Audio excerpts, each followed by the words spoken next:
All right, there everyone, I'm back. So what I did, I clicked on my network and I put in my password. So the next thing we do is just click on next.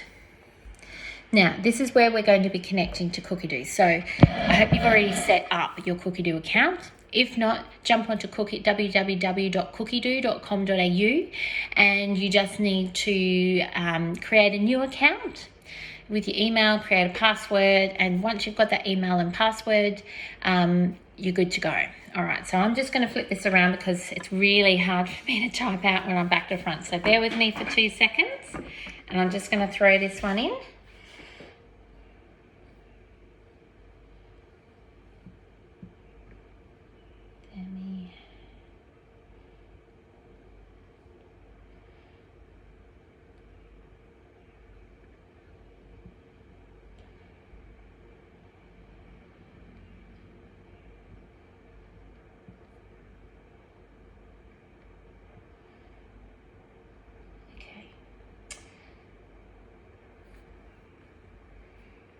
Now, you do have the option to skip at that point, but it means that your machine is not going to be set up in the same capacity if you do that. So it means that you're not going to get the update.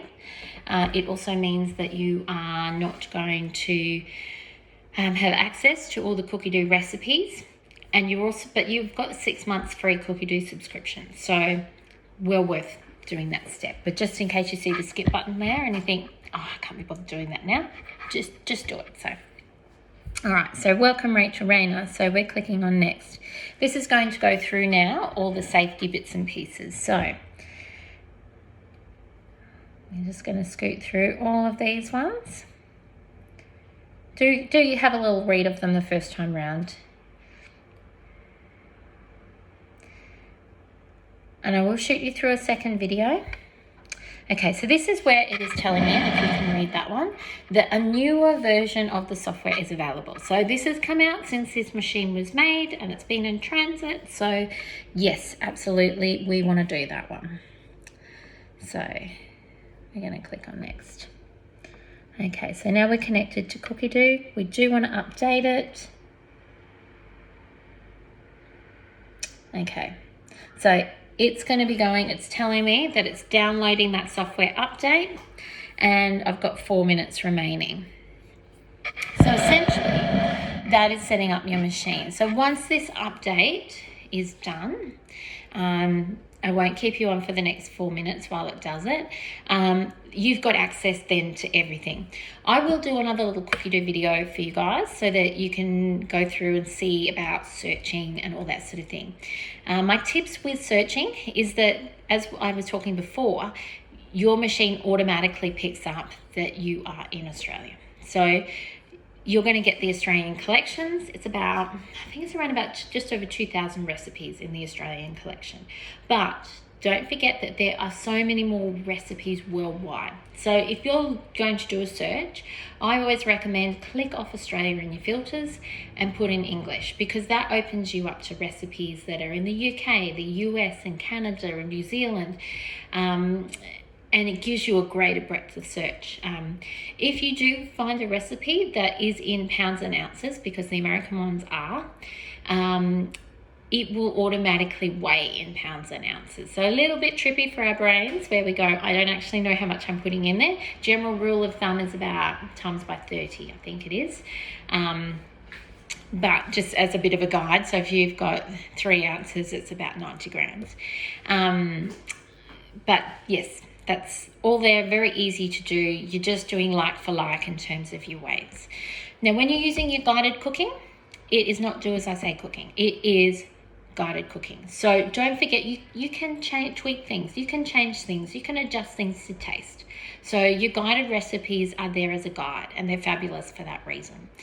So they're all the main bits and pieces with your Thermomix, all your bits and bobs that have come out. So just to run through them again, you've got your simmering basket. So this one we are using for cooking things inside the bowl that we don't want to hit the blades. For example, we might be doing steaming some potatoes and roasting or steaming something up the top at the same time. I do use it for rice. There is the rice cooker mode, which is awesome as well. little force a habit from my team, 31 days. The other thing, your chunky bolognese and a few things like that, so your mince doesn't get chopped up by your blade. So that one always sits in here. So that's your simmering basket. Your lid sits on top as so. Your measuring cup goes in it. Now your measuring cup, the TM6 one, is awesome. From a 5 and a 31 perspective, where every time you flipped it out, your measuring cup came out too. So it stays in there. Just a little rock backwards and it should get it out. It will be stiff the first few times. Your measuring cup as well has some little holes in it. You can see some little grooves here and here. Your steam is going to be directed in that way. So if you are on a bench top, you don't want it to go up underneath your cupboards, for example. Direct those holes away from the cupboards behind and direct them out, and your steam will go that way. Likewise, if you're popping it beside a range hood, direct it towards your range hood. So just a really good little tip, that one. Next part is your splash guard. Splash guard sits on top, like so. Recipes will call for it. It's a safety feature. To protect from burns and things like that, and things splashing up while you're using high heat. Your spatula can go through the hole in the top. It also has a lovely little groove in it. Now that is actually for your basket. You can see that little hole there. It slots in like so for pulling it in and out. Not so much in, but definitely out when it's hot.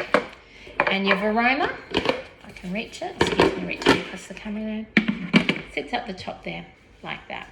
You're welcome to have your simmering basket in the bottom at the same time. That's called layered cooking. So anyhow, they're all your bits and bobs and your butterfly whisk. So I have another little video which goes through in more detail how to put it in, but essentially, I can pull this one out.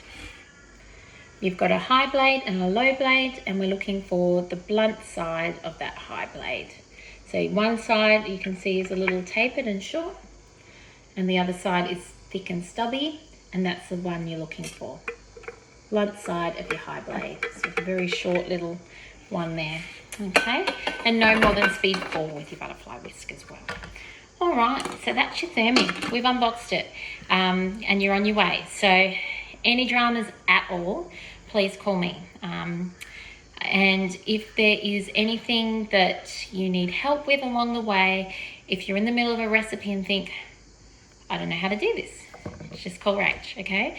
So yeah, you're unlocking an amazing world in your kitchen. So you know, I'm many times over, as you guys know, and I absolutely love my Thermomix and I love what it brings to my kitchen. So I'm really excited for you to have yours on your bench, but do reach out if there's anything I can help you with, and I will shoot you a link of the second video as well, which is a bit more of how to pull things apart, how to put things together, all that sort of stuff. So have a great day, guys, and I shall catch you soon.